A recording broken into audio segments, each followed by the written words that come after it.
आपका स्वागत है स्टोरी यूनिवर्स में। ल्हासा की ओर राहुल सांकृत्यायन।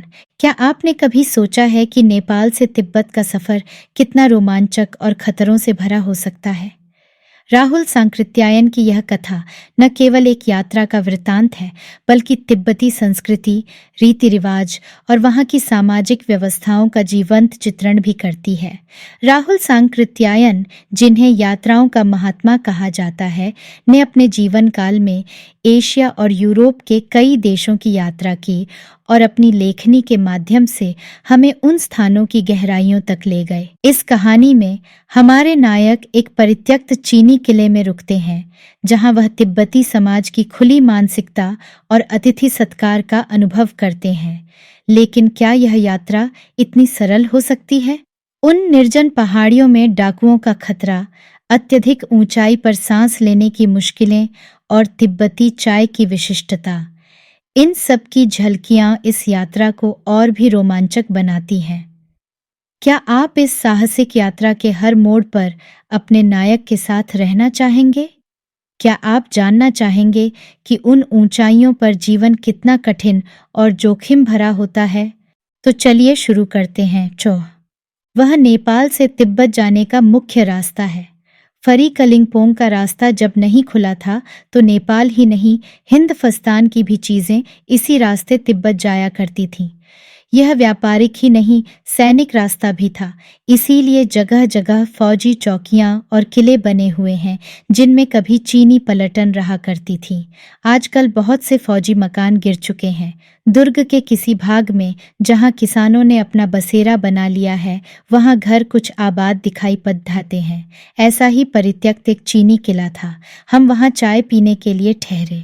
तिब्बत में यात्रियों के लिए बहुत सी तकलीफें भी हैं और कुछ आराम की बातें भी। वहाँ जाति पाति छुआछूत का सवाल ही नहीं है और न औरतें पर्दा ही करती हैं। बहुत निम्न श्रेणी के भिखमंगों को लोग चोरी के डर से घर के भीतर नहीं आने देते, नहीं तो आप बिल्कुल घर के भीतर चले जा सकते हैं। चाहे आप बिल्कुल अपरिचित हों, तब भी घर की बहू या सासू को अपनी झोली में से चाय दे सकते हैं। वह आपके लिए उसे पका देगी।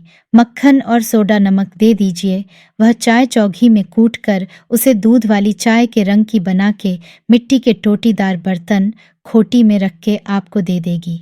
यदि बैठक की जगह चूल्हे से दूर है और आपको डर है कि सारा मक्खन आपकी चाय में नहीं पड़ेगा, तो आप खुद जाकर चौघी में चाय मथ कर ला सकते हैं। चाय का रंग तैयार हो जाने पर फिर नमक मक्खन डालने की ज़रूरत होती है। परित्यक्त चीनी किले से जब हम चलने लगे, तो एक आदमी राहदारी मांगने आया। हमने वह दोनों चिट्ठें उसे दे दी। शायद उसी दिन हम थोंगला के पहले के आखिरी गांव में पहुंच गए। यहाँ भी सुमति के जान पहचान के आदमी थे और भिखमंगे रहते भी ठहरने के लिए अच्छी जगह मिली। 5 साल बाद हम इसी रास्ते लौटे थे और भिखमंगे नहीं, एक भद्र यात्री के वेश में घोड़ों पर सवार होकर आए थे। किंतु उस वक्त किसी ने हमें रहने के लिए जगह नहीं दी और हम गांव के एक सबसे गरीब झोपड़े में ठहरे थे। बहुत कुछ लोगों की उस वक्त की मनोवृत्ति पर ही निर्भर है, खासकर शाम के वक्त छन पीकर बहुत कम होश हवास को दपुरुस्त रखते हैं। अब हमें सबसे विकट डांधा थोंगला पार करना था। डांधे तिब्बत में सबसे खतरे की जगहें हैं। 16-17 हजार फीट की ऊंचाई होने के कारण उनके दोनों तरफ मीलों तक कोई गांव गिराव नहीं होते। नदियों के मोद्ध और पहाड़ों के कोनों के कारण बहुत दूर तक आदमी को देखा नहीं जा सकता। डाकुओं के लिए यही सबसे अच्छी जगह है। तिब्बत में गांव में आकर खून हो जाए, तब तो खूनी को सजा भी मिल सकती है, लेकिन इन निर्जन स्थानों में मरे हुए आदमियों के लिए कोई परवाह नहीं करता। सरकार खुफिया विभाग और पुलिस पर उतना खर्च नहीं करती और वहां गवाह भी तो कोई नहीं मिल सकता। डकैत पहले आदमी को मार डालते हैं, उसके बाद देखते हैं कि कुछ पैसा है कि नहीं। हथियार का कानून न रहने के कारण यहाँ लाठी की तरह लोग पिस्तौल बंदूक लिए फिरते हैं। डाकू यदि जान से न मारे तो खुद उसे अपने प्राणों का खतरा है। गांव में हमें मालूम हुआ कि पिछले ही साल थोंगला के पास खून हो गया। शायद खून की हम उतनी परवाह नहीं करते, क्योंकि हम भिखमंगे थे और जहाँ कहीं वैसी सूरत देखते, टोपी उतार, जीभ निकाल, कुची कुची, दया दया, एक पैसा कहते भीख मांगने लगते। लेकिन पहाड़ा की ऊंची चढ़ाई थी, पीठ पर सामान लाद कर कैसे चलते, और अगला पड़ाव 1617 मील से कम नहीं था। मैंने सुमति से कहा कि यहाँ से लंकोर तक के लिए 2 घोड़े कर लो, सामान भी रख लेंगे और चढ़े चलेंगे। दूसरे दिन हम घोड़ों पर सवार होकर ऊपर की ओर चले। डांधे से पहले एक जगह चाय पी और दोपहर के वक्त डांधे के ऊपर जा पहुंचे। हम समुद्र तल से 17-18 हजार फीट ऊंचे खड्डे थे। हमारी दक्षिण तरफ पूरब से पश्चिम की ओर हिमालय के हजारों श्वेत शिखर चले गए थे। भीटे की ओर दिखने वाले पहाड़ बिल्कुल नंगे थे, न वहां बर्फ की सफेदी थी, न किसी तरह की हरियाली। उत्तर की तरफ बहुत कम बर्फ वाली चोटियां दिखाई पड़ती थीं। सर्वोच्च स्थान पर डांधे के देवता का स्थान था, जो पत्थरों के ढेर, जानवरों की सींगों और रंग बिरंगे कपड़े की झंडियों से सजाया गया था। अब हमें बराबर उतराई पर चलना था। चढ़ाई तो कुछ दूर थोड़ी मुश्किल थी, लेकिन उतराई बिल्कुल नहीं। शायद 2-1 और सवार साथी हमारे साथ चल रहे थे। मेरा घोड़ा कुछ धीमे चलने लगा। मैंने समझा कि चढ़ाई की थकावट के कारण ऐसा कर रहा है और उसे मारना नहीं चाहता था। धीरे धीरे वह बहुत पिछड़ गया और मैं डॉन क्विक्सटो की तरह अपने घोड़े पर झूमता हुआ चला जा रहा था। जान नहीं पड़ता था कि घोड़ा आगे जा रहा है या पीछे। जब मैं शोर देने लगता तो वह और सफस्त पर डिश जाता। एक जगह 2 रास्ते फूट रहे थे। मैं बाएं का रास्ता ले 1.5 मील चला गया। आगे एक घर में पूछने से पता लगा कि लंकोर का रास्ता दाहिने वाला था। फिर लौटकर उसी को पकड़ा। 4-5 बजे के करीब मैं गांव से मील भर पर था तो सुमति इंतजार करते हुए मिले।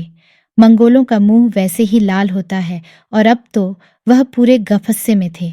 उन्होंने कहा, मैंने 2 टोकरी कंडे फूं डाले, 3-3 बार चाय को गर्म किया।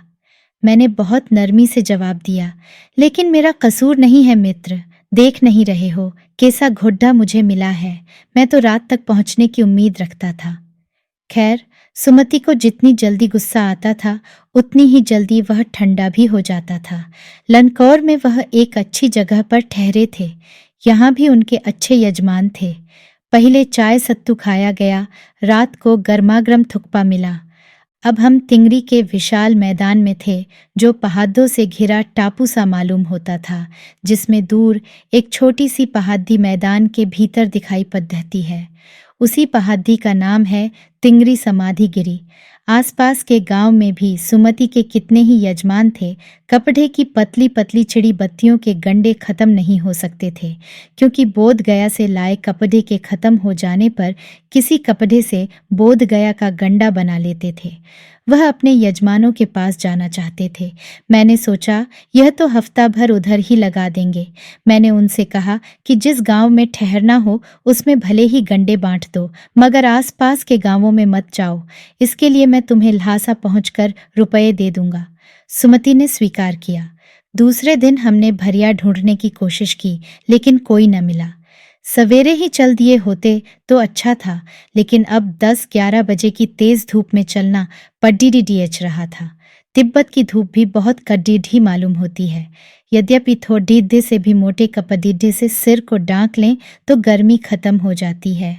आप 2 बजे सूरज की ओर मुंह करके चल रहे हैं। ललाट धूप से जल रहा है और पीछे का कंधा बर्फ हो रहा है। फिर हमने पीठ पर अपनी अपनी चीजें लादी, डंडा हाथ में लिया और चल पड़े। यद्यपि सुमति के परिचित तिंगरी में भी थे, लेकिन वह एक और यजमान से मिलना चाहते थे, इसलिए आदमी मिलने का बहाना कर शेखर विहार की ओर चलने के लिए कहा। तिब्बत की जमीन बहुत अधिक छोटे बड़े जागीरदारों में बंटी है। इन जागीरों का बहुत ज्यादा हिस्सा मठों, विहारों के हाथ में है। अपनी अपनी जागीर में हर एक जागीरदार कुछ खेती खुद भी कराता है, जिसके लिए मजदूर बेगार में मिल जाते हैं। खेती का इंतजाम देखने के लिए वहां कोई भिक्षु भेजा जाता है, जो जागीर के आदमियों के लिए राजा से कम नहीं होता। शेखर की खेती के मुखिया भिक्षु नम से बड्ढे भद्र पुरुष थे। वह बहुत प्रेम से मिले। हालांकि उस वक्त मेरा भेष ऐसा नहीं था कि उन्हें कुछ भी ख्याल करना चाहिए था। यहाँ एक अच्छा मंदिर था, जिसमें कंजुर बुद्धवचन अनुवाद की हस्तलिखित 103 पोथियां रखी हुई थीं। मेरा आसन भी वहीं लगा। वह बड्ढे मोटे कागज पर अच्छे अक्षरों में लिखी हुई थी। एक एक पोथी 15-15 सेर से कम नहीं रही होगी। सुमति ने फिर आसपास अपने यजमानों के पास जाने के बारे में पूछा। मैं अब पुस्तकों के भीतर था, इसलिए मैंने उन्हें जाने के लिए कह दिया। दूसरे दिन वह गए। मैंने समझा था 2-3 दिन लगेंगे, लेकिन वह उसी दिन दोपहर बाद चले आए। तिंगरी गांव वहां से बहुत दूर नहीं था। हमने अपना अपना सामान पीठ पर उठाया और भिक्षु नमसे से विदाई लेकर चल पड़े।